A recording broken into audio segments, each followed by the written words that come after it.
Recently, Nikocado Avocado came back to YouTube with a drastic change in physique from how he looked like in his last upload. It was actually very impressive to see how much he could shed off, as well as finally understanding that he was actually 2 steps ahead of most of us. But in watching that video, I was recommended a lot of other food related type of content, specifically from Matt Stonie and Eric the Electric, where they just eat ungodly amounts of food, ranging well into the tens of thousands of calories. Of course, my first question was, how are they still so fit? But that had a very simple answer. But my next question was, is there a maximum to how many calories a person can eat in one sitting before it can't all be digested anymore? Now, this question did not have a clear answer. Searching around, you find opinions that say there is, and others that say there is not, as well as there being no scholarly articles tackling this hyper-specific question I have. So, in this video, I want to tackle this question.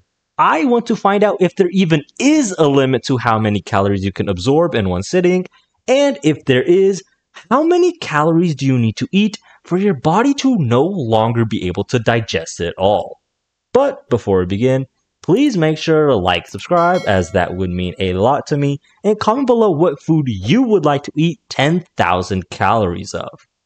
To find out where we need to start looking, we first need to understand how digestion even works.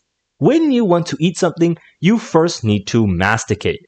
Masticate means to chew. Get your head out of the gutter, we're doing science here. Once it is chewed up, it gets swallowed and goes down the esophagus into your stomach, where it is then broken down into a thick liquid-like substance called chyme to ease with the digestion process. From there, the chyme is secreted into your small intestine, and this is where the magic happens. The small intestine is where a majority of the chyme gets broken down for its nutrients and absorbed into the body. The remaining substance then follows into the large intestine, where it absorbs water from the substance, thereby solidifying it into stool. And last but not least, the stool is finally removed from your body and into the porcelain throne.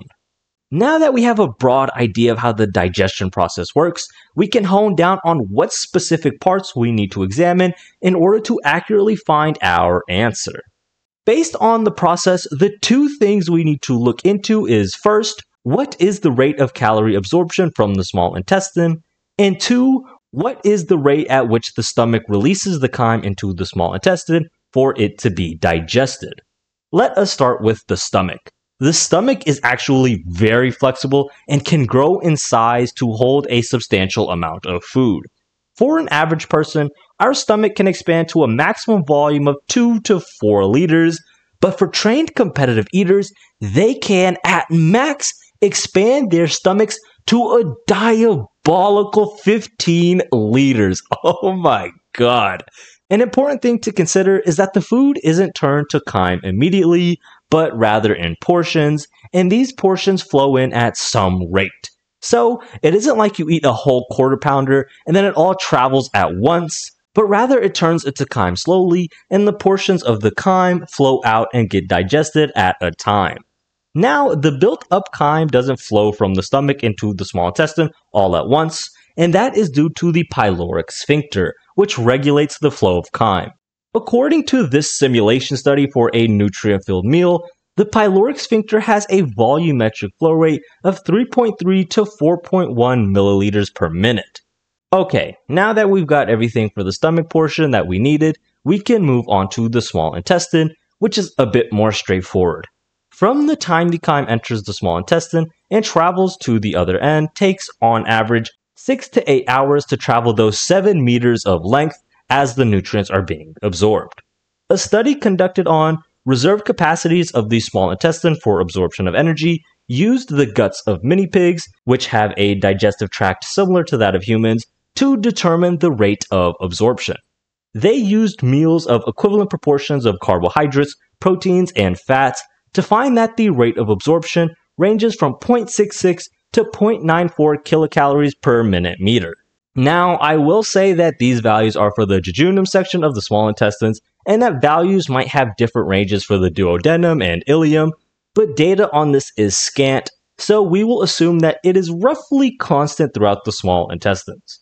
First question that we can answer is if there is a maximum amount of calories you can eat before you can't absorb it anymore. The answer to that question is yes. As we can see, the small intestines do have a rate at how many calories they can absorb, and if the kind that is traveling through the system has more calories than the rate of the small intestines can absorb, then it cannot all be absorbed, and as such will be passed on through as waste. But now we need to find out how many calories do you need to eat in order for the caloric density of the chyme to surpass the absorption rate of the small intestines. First, before we begin the calculations, we need to make some simple assumptions for our rough estimate. The first is that we will assume that the stomach is filled to max capacity with food, or for even more simplification, chyme. The second assumption we will make is that energy from the stomach is 100% absorbed by the intestines, and that there is no energy loss due to friction, heat, or whatnot. Okay, let us begin with an average human. Since energy cannot be created or destroyed, we can set these two values equal to each other. Energy in the stomach equals energy absorbed. Now let us divide both sides by time. From here, we can change the appearance of the stomach side of the equation to have it in relation to caloric density and volumetric flow rate of the chyme, which can be further expanded into this form. A lot of these values are constants we already know, but one thing that we need to calculate is the energy absorbed per unit time. So taking the 0.94 kilocalories per minute meter, we can multiply it by the length of the small intestine to receive a value of 6.58 kilocalories per minute. Plugging in our other known variables, we can then solve for x, which represents the amount of calories eaten. Finally, when we solve for x, it gives us a whopping 5,335 calories that can be eaten in one sitting. That is a lot of calories. In comparison, 5-time Mr. Olympia champion Chris Bumstead consumes about 5,000 calories in a day. Now, the previous value was the maximum amount of calories that can be consumed by an average human with an untrained stomach, which, keep in mind, can only expand to about 3 liters in volume. But competitive eaters, ooh boy, they can do much more.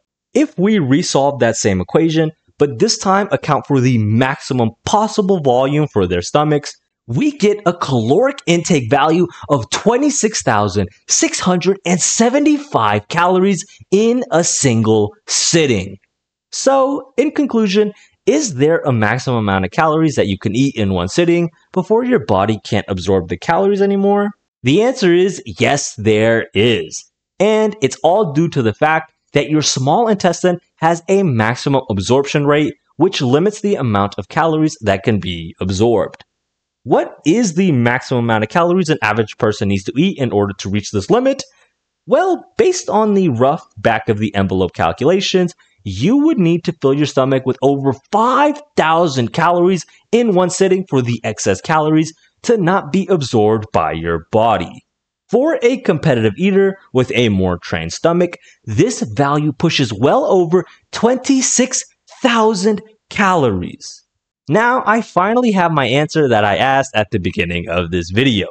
Will it aid me in any way? No, not really. But it was a really fun process regardless. But that is all I have for today. If you enjoyed, please make sure to like, subscribe, as that would mean a lot to me. And comment below what you thought of my assessment, as I'd love to hear it. With all that out the way, I hope you all have a great day, and peace out.